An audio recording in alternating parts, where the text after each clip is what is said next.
오늘은 창세기 19장 23절에서 38절 말씀을 통해서 롯의 때와 같은 최후 심판의 확실성이라고 하는 제목의 말씀으로 함께 은혜를 나누려고 합니다.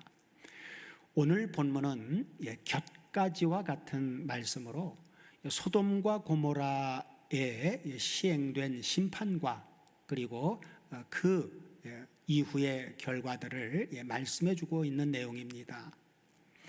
자, 소돔과 고모라의 심판은 어떻게 시행이 됩니까?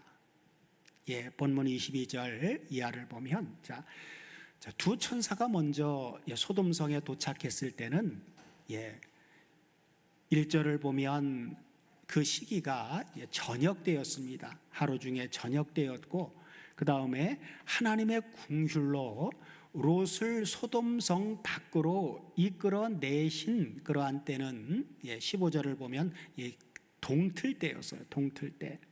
그리고 하나님의 궁휼을 하심을 입은 그러한 상황은 바로 본문 바로 위에 22절을 다 같이 보시면 이렇게 나오는데, 자, 그리로 속히 도망하라. 내가 거기 이르기까지는 내가 아무 일도 행할 수 없노라 하였더라. 그러므로 그 성 이름을 소아이라 불렀더라 그래요. 롯이 소돔과 고모라를 멸망할 그 시급한 상황에 두 천사는 산으로 도망하라고 그랬죠. 그런데 롯이 아직도 성에 대한 미련을 버리지 못하고 작은 성인 소알에 거하게 해달라고 했을 때 그것까지도 하나님이 허락을 하시죠. 그러면서 뭐라고 말씀하셔요? 속히 도망가라. 그러면서 하나님은 내가 그 소알성, 네가 원했던 내가 허락한 거기 이르기까지는 내가 아무 일도 행할 수 없노라고 말씀하셔요. 그렇죠? 이것이 바로 하나님의 인자하심의 인자하심을 나타내 주는 말씀이죠. 마지막 때도 마찬가지로 그렇죠. 택한 하나님의 자녀가 아직도 세상에 대한 미련을 마음으로는 버리지 못하고 있을지라도 그렇죠. 거기서 나와서 심판할 그 바벨론, 계시록 18장에 보면 바벨론이라고 되어 있죠. 거기에서 나와서 다 나오기까지 하나님은 바벨론을 심판을 할 수가 없다라고 하는 그러한 최후 심판 때도 그렇게 될 것이라고 하는 것을 말씀해 주고 있어요. 그래서 롯이 이제 소알성에 들어갔을 때, 오늘 본문 보면 23절 보면 이렇게 나오죠. 롯이 소알에 들어갈 때에 해가 어떻게 됐다고요? 해가 돋았더라 그래요. 그래서 두 천사가 소돔에 갔을 땐 저녁 때였고, 그리고 밤중에 계속 이제 혼란이 일어났죠. 소돔성의 죄악상을 나타내주는 그러한 상황이 일었다가, 그 다음에 롯이 소돔과 고모라를 멸하기 직전 빠져나온 때는 동틀 때였어요. 동틀 때 해가 막 떠오르려고 할 때. 그리고 롯이 소알에 들어가고 나니까 이제 드디어 해가 돋았어요. 그 즉시로 여호와께서 바로 하늘 곧 여호와에게로서 유황과 불을 비같이 소돔과 고모라에 내려버리죠. 롯의 피한 상황을 보면 아주 위급한 상황이었음을 알 수가 있습니다. 그래서 결국 그 성들과 온들과 성에 거하는 모든 백성과 땅에 난 것을 다 엎어서 완전히 멸해버리죠. 하나도 살아남은 게 없습니다. 노아의 때에는 홍수로 심판했기 때문에 물에서 사는 물고기들은 죽질 않았어요. 그러나 소돔과 고모라를 멸할 때는 아주 그곳에 하나도 남김없이 다 멸해버렸습니다. 심판이 얼마나 급박하게 이루어졌는가라고 하는 것을 우리는 이 말씀의 내용을 통해서 볼 수가 있죠. 자, 여호와께서 소돔과 고모라를 심판하실 때 롯과 롯의 두 아내와 롯의 두 딸을 두 천사가 강권적으로 이끌어내요. 성 밖으로 이끌어냈어요. 그런데 그 소돔과 고모라를 심판하실 그 상황 속에서 롯의 처는 성 밖으로 빼내주었음에도 불구하고 롯의 처는 어떻게 되었습니까? 26절을 보면 이렇게 말씀해 주시고 있죠. 롯의 아내는 뒤를 돌아보지 말라고 했는데 뒤를 돌아본 거로 어떻게 됐어요? 소금 기둥이 되었다는 거예요. 롯의 아내는 결국 돌아보지 말아야 될 뒤를 돌아본 결과 소돔성에 대한 미련이 남아 있어서 돌아본 거로 결국 구원을 받지 못하고 낙오자가 되어버리고 맙니다. 롯의 아내의 이런 비극은 자신에게만 국한된 것이 아니라 가정의 비극이기도 하고 또 뒤에서 보겠지만 모압과 암몬을 등장케 하는 원인을 제공하므로 구속사에도 큰 장애를 유발하게 됩니다. 자, 롯의 처를 하나님께서 소금 기둥이 되게 하신 이유는 무엇일까요? 여러분, 기둥이라고 하는 것은 의미심장한 묘사입니다. 하나님께서는 롯의 처를 소금 기둥이 되게 하심은 순례자들에게 무언의 증언을 하는 비석과 같은 역할을 하도록 하신 것입니다. 지나가면서 볼 때 저 롯의 처 왜 저렇게 됐지? 뒤를 돌아본 거로, 세상에 미련이 있는 거로, 그걸 보면서 순례자들에게 어떤 역할을요? 그렇게 하면 안 된다라고 하는, 그렇게 하면 망한다라고 하는 증언을 하도록 하기 위해서 그러셨다는 거예요. 자, 2000여 년 전 주님께서는 롯의 때의 사건을 통해서 어떤 경고를 우리에게 하셨습니까? 자, 누가복음 17장 28절 이하를 보시면 누가복음에서 이렇게 말씀해 주고 있죠. 또 마지막 때는 롯의 때와 같으리니 사람들이 먹고 마시고 사고 팔고 심고 집을 짓더니 일상생활을 하고, 오늘날도 사람들이 뭐 하고 있어요? 먹고 마시고 사고 팔고 심고 집을 짓고 있죠. 오늘날도 다 그렇게 하고 있죠. 그러나 롯이 소돔에서 나가던 날에 하늘로서 불과 유황이 비오듯해서 잘 먹고 잘 입고 잘 살려고 몸부림치며 살고 있던 그 모든 소돔성에 있는 모든 사람을 멸하셨느니라고. 그러면서 주님 뭐라고요? 인자에 나타나는 날에도 이러하리라 그래요. 여기 인자에 나타나는 날은 언제를 말해주고 있습니까? 이미 주님은 2000여 년 전에 인자로 오셨는데요. 그렇죠. 2000년 전에는 심판하러 오신 게 아니라 대속제물로 십자가에 죽어지시기 위해서 오셨던 것이고, 여기 인자에 나타나는 날에는 대속제물로 오시는 게 아니라 이미 오셨으니까 여기에는 심판주로 오시는 날을 말씀해 주고 있는 것입니다. 그래서 바로 그날에는 뒤에 나오죠. 그날에 만일 사람이 지붕 위에 있고 그 세간이 집 안에 있으면 그것을 가지러 내려오지 말 것이요, 밭에 있는 자도 이와 같이 뒤로 돌이키지 말 것이니라. 그런데 롯의 처는 뒤로 돌아봤어요. 그죠? 그래서 롯의 처를 생각하라 하고 말씀하시고, 롯의 처를 생각하라. 엄중한 경고이죠. 이러한 경고를 여러분, 우리는 간과해서는 절대로 안 됩니다. 이것을 잊어버리게 되면 세상의 미련을 두게 돼요. 세상의 미련. 여러분, 세상에 미련 두지 마세요. 절대로 미련 두면 안 됩니다. 세상은 떠날 곳이에요. 아브라함처럼 믿음으로 사는 자들은 항상 떠날 준비를 하고 삽니다. 그래서 장막에 살고, 장막에 나그네와 같은 삶.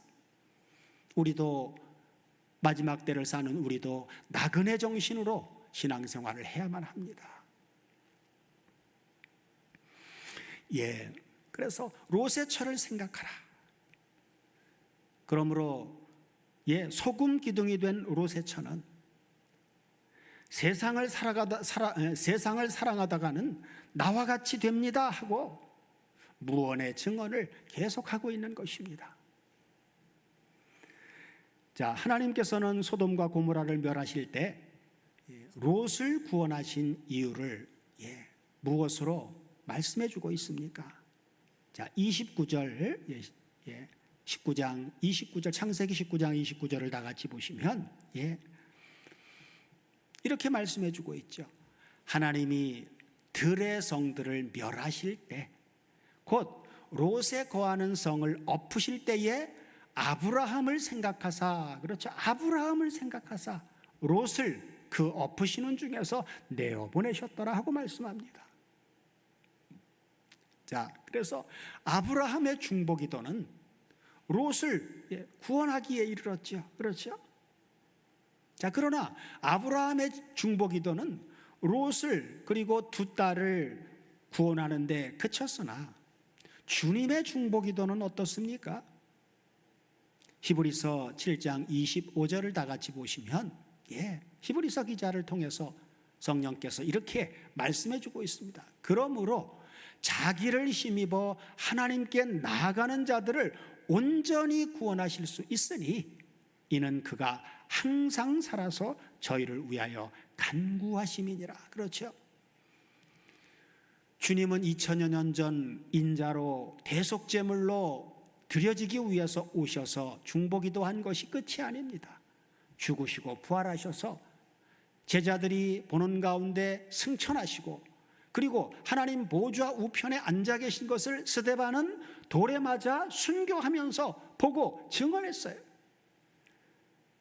부활하신 주님은 하나님 보좌 우편에 앉아서 쉬고 계신 게 아닙니다. 지금도 항상 살아서 마지막 때를 살아가고 있는 우리를 위해서 중보기도 하고 계시다라고 하는 사실을 우리는 알아야만 합니다. 그래서 주님은 부활 승천하신 이후 지금까지도, 그렇죠, 2000년 세월 동안도 그랬지만 지금까지도 그렇죠, 대제사장으로서 우리를 위해서 계속해서 중보기도를 하고 계신다라고 하는 말씀이지요. 그러므로 주님의 중보기도는 아브라함이 중보했던 것처럼 50명, 아니 맨 마지막으로 10명도 아닙니다. 주님의 중보기도를 하는 대제사장 예수 그리스도를 믿기만 하면 아브라함에게 주셨던 언약, 메시아 언약처럼 천하 만민을 다 구원하실 수가 있는 그러한 중보기도지요. 그러므로 하나님께서 19장을 통해서 오늘날에 우리에게 말씀하시려고 하는 그러한 바는 분명해진 것이죠. 먼저 소돔과 고모라의 심판은 그때 심판으로 끝난 게 아니라, 그죠, 최후의 심판의 그림자라고 하는 것이고, 그 다음에 최후 심판에서 구원을 얻을 수 있는 방도는 다른 방법이 없고 오직 무엇을요? 복음을 믿고 의롭다함을 얻는 것이고, 그 다음에 의롭다함을 얻은 자는 어떻게 해야 됩니까? 소돔성에 머물러 있으면 안 돼요. 세상에 마음을 두고 머물러 있으면 안 되고 떠나야 돼요. 떠나야 돼요. 롯이 소돔성을 떠났다라고 하는 것을 오늘날로 적용하면 어떻게 하는 게 떠나는 겁니까? 우리가 세상을 떠날 수는 없죠. 이 지구를 떠날 수는 없어요. 그러니까 오늘날로 적용하면 롯이 소돔성을 떠났다라고 하는 것은 바로 성별된 삶, 저 세상의 미련과 세상에 속해 사는 그런 삶에서 구별된 성별된 삶을 살아야 한다라고 하는 것을 말씀해 주고 있습니다. 여러분, 구약 모든 역사들은 모형과 그림자라고 얘기를 했습니다. 자, 롯의 때의 소돔과 고모라 심판도 마지막 때의 심판에 대한 그림자예요. 그렇죠? 여러분, 그림자가 생기려면 뭐가 있어야 그림자가 생깁니까? 빛이 비출 때 실체가 있어야 그림자가 생기는 것이죠. 실체가 없으면 그림자도 생기질 않습니다. 그렇죠? 그런 것처럼 그림자란 실체가 없이는 생기지 않는 것이라고 하는 것을 생각할 때 최후 심판의 날은 그러니까 실체인데, 다가오는 실체인데 우리 눈앞에 분명하게 지금 다가오고 있다라고 하는 사실을 여러분 인식해야만 합니다. 그 확실성은 누가복음 17장 28절에서 아까 보았던 본문이죠. 또 롯의 때와 같으리니 하신 주님의 말씀에서 분명하게 최후의 심판의 날이 지금 분명하게 그 실체가 다가오고 있다라고 하는 사실이 확정됩니다. 신약 성경은 최후 심판의 확실성에 대해 어떻게 하는 자들이 있을 것을 말씀해 주고 있습니까? 베드로후서 3장 3절 이하를 보시면 먼저 이것을 알지니 말세에 기롱하는 자들이 와서 자기의 정욕을 쫓아 행하며 기롱한다라고 하는 것은 비웃는다 그 말이에요. 기롱한다, 조롱한다, 비웃는다. 그래서 비웃는 사람 뭐라고 비웃어요? 가로되 주의 강림하신다는 약속이 어디 있느냐? 조상들이 잔후부터 만물이 처음 창조할 때와 같이 그냥 있다라고 하면서 조롱하고 있어요. 그런 그들의 조롱을 향해 사도 베드로를 통해서 성령께서는 뭐라고 얘기합니까? 이는 하늘이 옛적부터 있는 것과 땅이 물에서 나와 물로 성립한 것도 뭘로 됐어요? 하나님의 말씀으로 된 것을 저희가 풀어 잊으려 함이로다. 그러면서 이로 말미암아 그때 세상은 노아 홍수를 통해서 물의 넘침으로 노아 홍수 때 멸망하였으되 이제는 앞으로 다가오는 최후의 심판의 실체는 하늘과 땅은 그 동일한 말씀으로 불사르기 위하여 간수하신 바 되어 경건치 아니한 사람들의 심판과 멸망, 최후의 심판의 날까지 하늘과 땅은 지금 처음 하늘과 처음 땅은 보존해 두고 계신 것이다 하고 말씀해 주고 있죠. 사랑하는 다솜교회 가족 여러분, 혹시라도 우리 중에도 주님께서 재림하신다는 약속의 말씀을 농담으로 여기고 있는 사람은 있지 않습니까? 소돔과 고모라의 심판과 아내가 소돔 기둥이 된 것을 목격하고서야 롯은 어떻게 합니까? 창세기 19장 30절 같이 보시면 하나님이 롯이 소알에 거하기를 두려워하여, 그죠?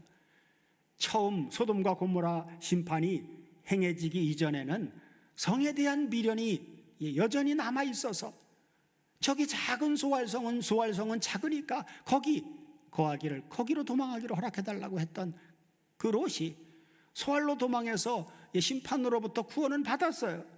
그런데 소알에 거하고 있는 걸 두려워해서 두 딸과 함께 소알에서 나와서 어디로 갑니까? 처음에 두 천사가 지시했던 산으로 올라가 거하죠. 그 두 딸과 함께 어디에요? 굴에, 동굴에 거하였더니 하고 말씀합니다. 그래서 소돔과 고모라의 심판과 아내가 소돔 기둥이 되어져 버리는 그러한 심판의 광경을 목격하고 나서야 성에 대한 미련까지 버리게 되죠.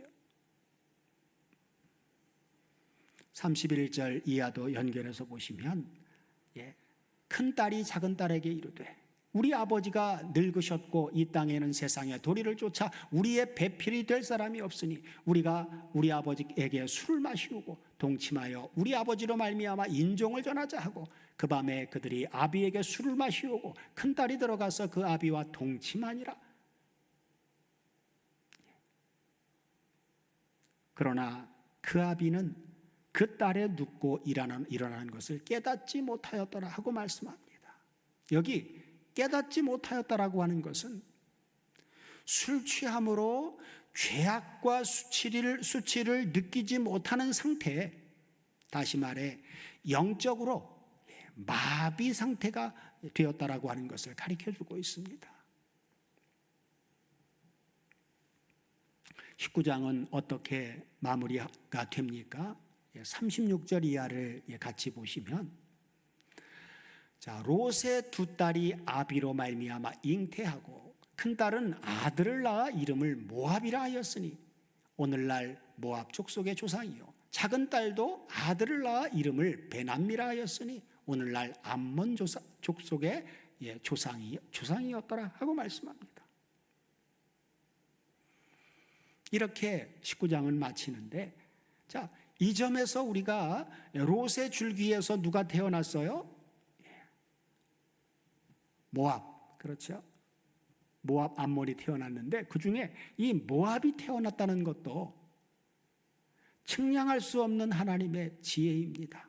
왜냐하면 이 시궁창과 같은 모압 자손 중에 성경에 보면 누가 나옵니까? 나오미, 룻기서를 보면 이 룻이라고 하는 여인, 그죠? 모압 여자 룻이라고 하는 여인을 하나님이 구원하셔서 그리스도가 탄생하실 계보를 잊게 하셨기 때문인 것이죠.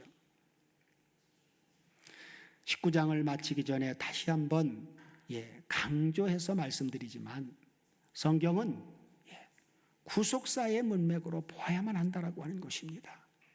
그래서 구속사의 문맥으로 보면 이 19장의 내용은 동떨어진 기사가 아닙니다. 12장 1절에서 아브라함을 부르셔서 너는 너의 본토 친척 아비집을 떠나 내가 내게 지시할 땅으로 가라 하시고는 22장 1절에 이르러서 하나님이 아브라함을 시험하시려고 부르셔가지고는 뭐라고 얘기합니까? 내 아들, 내 사랑하는 독자 이삭을 데리고 모리아 땅으로 가서 내가 내게 지시하는 한 산, 거기서 그를 번제로 드리라 하고 말씀하신 이 사이에 소돔과 고모라의 심판 기사가 놓여 있는 문맥이기 때문입니다. 성경에는 원줄기의 말씀이 있는가 하면 곁가지와 같은 말씀이 있습니다. 19장은 원줄기가 아니라 곁가지에 해당하는 말씀입니다. 구속사의 원줄기는 아브라함의 자손으로 그리스도를, 메시아 곧 그리스도를 보내셔서 천하 만민을 구원하시려고 하는 것입니다. 그런데 그 사이에 소돔과 고모라의 심판이 끼어 있다는 것은 하나님께서 내가 하리니 하고 창세기 3장 15절에서 선언하신 원복음이 왜 필요하게 되었는가? 그리고 구원 계획을 하나님께서 주권적으로 이루어 주시지 않는다면 과연 어떻게 되겠는가? 그리고 복음을 전해주지 않는다면 저들은 어떻게 되겠는가 하는 점을 소돔과 고모라 심판을 통해서 우리에게 말씀해 주신 것입니다. 또한 믿는 자들도 19장 16절을 다 같이 보시면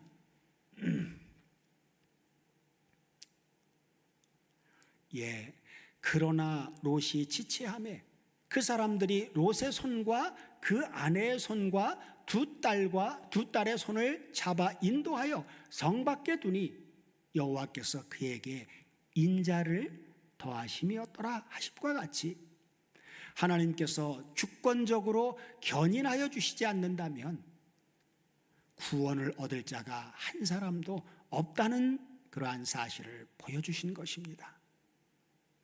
그렇다면 구속사의 무대에서 롯의 역할은 무엇입니까? 이것을 우리가 생각해야 하는 것은 롯이 아브라함을 따라오는 것을 허용하신 하나님의 의도하심이 어디 있는가 하는 그러한 점 때문입니다. 하나님께서 롯을 구속사의 무대에 등장시키실 때는 그가 담당해야 될 역할이 있기 때문입니다. 그것은 바로 롯은 두 번이나 모두 하나님의 주권적인 은혜로 구원을 얻게 되었다라고 하는 진리를 우리에게 보여주시기 위함입니다. 롯이 첫 번째 구원을 얻게 된 것은 14장 창세기 14장 20절을 보시면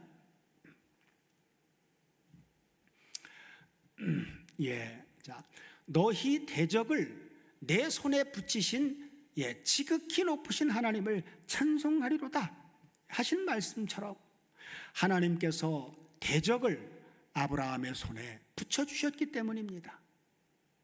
이사야서 49장 24절 25절을 보시면 하나님께서는 이사야 선지자를 통해서도 이렇게 말씀해 주고 있는데, 자, 용사에 빼앗은 것을 어떻게 도로 빼앗으며 승리자에게 사로잡힌 것을 어떻게 건져낼 수 있으랴마는, 그죠? 롯과 롯의 모든 소유물들을 엘라망 엘리멜렉 그에게 다 포로로 잡혀갖고 다 빼앗겼어요. 그것을 어떻게 건져낼 수 있으랴마는, 그러면서 다음 절 뭐라고 얘기하십니까? 나 여호와가 이같이 말하노라. 용사의 포로도 빼앗을 것이요 강포자의 빼앗은 것도 건져낼 것이니 이는 내가 너를 대적하는 자를 대적하고 내 자녀를 구원할 것임이니라 하고 말씀해 주고 있습니다. 하나님께서는 만군의 하나님 여호와, 구약에 그런 이름으로 등장을 하시죠. 그분은 만군의 여호와예요. 만군의 여호와. 그래서 그분은 전쟁에 능하신 분입니다. 사탄의 권세 아래 포로되어져 있는 모든 하나님의 자녀들을 한 사람도 남김없이 다 빼내실 수 있는 그런 하나님이시죠. 자, 롯의 두 번째 구원은 어떻게 얻게 되었다고 말씀합니까? 창세기 19장 29절을 다 같이 보시면 하나님이 들의 성들을 멸하실 때, 곧 롯에 거하는 성을 엎으실 때에 아브라함을 생각하사 롯을 그 엎으시는 중에서 내어보내셨더라 하고 말씀하죠. 오늘날에 우리도 아브라함을 생각하사 구원을 얻게 된 것입니까? 아니죠. 신약성경 히브리서 7장 24절 25절을 같이 보시면 이렇게 말씀해 주고 있습니다. 자, 예수는 영원히 계심으로 그 제사 직분도 갈리지 아니하나니, 그러므로 자기를 힘입어 하나님께 나가는 자들을 온전히 구원하실 수 있으니 이는 그가 항상 살아서 저희를 위하여 간구하심이니라 하고 말씀하고 있지요. 자, 그래서 창세기 14장과 18장의 구원은, 롯의 구원은 모두 중보자를 통해서 행해 주신 하나님의 행사입니다. 사랑하는 다솜교회 가족 여러분, 창세기 18장 19장의 말씀을 오늘의 우리에게 적용하는 질문을 한번 해보려고 합니다. 오늘 우리 신앙의 위치는 장막문입니까? 아니면 성문입니까? 또한 오늘 우리의 시간은 오정입니까? 아니면 저물 때입니까?